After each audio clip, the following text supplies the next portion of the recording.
Je me donne ce que j'attends des autres.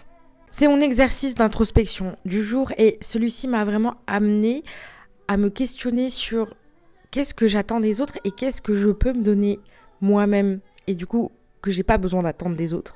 L'humain est un être social et donc par définition on a forcément besoin des autres, ça c'est clair. Et parfois quand on a des blessures et tatata et tout le tralala et qu'on fait de la dépendance affective, on attend beaucoup des gens qui nous donnent du respect, de la considération, de l'amour, ce genre de trucs. Mais en fait, je peux vous assurer un truc, c'est que les gens les plus forts de ce monde, ce sont les gens qui n'attendent rien de personne et qui se donnent, en fait. Ils se donnent à eux-mêmes. Et donc, comme ils se donnent à eux-mêmes, si les autres ne leur donnent pas, ça ne leur manque pas, finalement.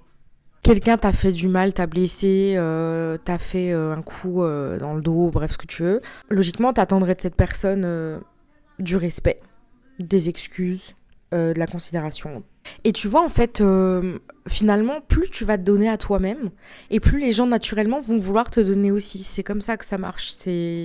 Finalement, on ne va te traiter que comme toi, tu te traites. C'est la seule façon de faire. Si vous voulez vous essayer à l'exercice d'introspection, justement par rapport à ce thème, devenir son propre refuge, se donner ce qu'on attend des autres, etc.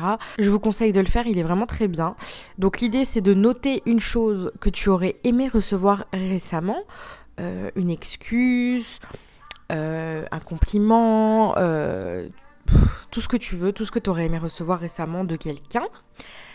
Et du coup, tu l'écris pour te le donner à toi. Tu peux te le donner en écrivant ou même en te regardant dans le miroir et te le dire toi-même. Tu vois, dire un peu les mots que t'as jamais...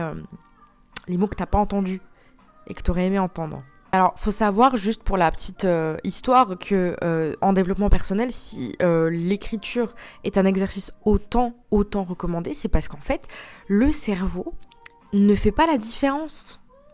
Pour lui, le fait que tu sois en train d'écrire, je sais pas, une lettre à quelqu'un, machin, c'est comme si tu lui avais dit. Donc, tu ressens finalement le même sentiment de libération et de satisfaction que si tu avais vraiment parlé à la personne concernée. Tu vois ce que je veux dire ? Voilà, donc à méditer. Et puis, je reviens demain pour le prochain exercice d'introspection.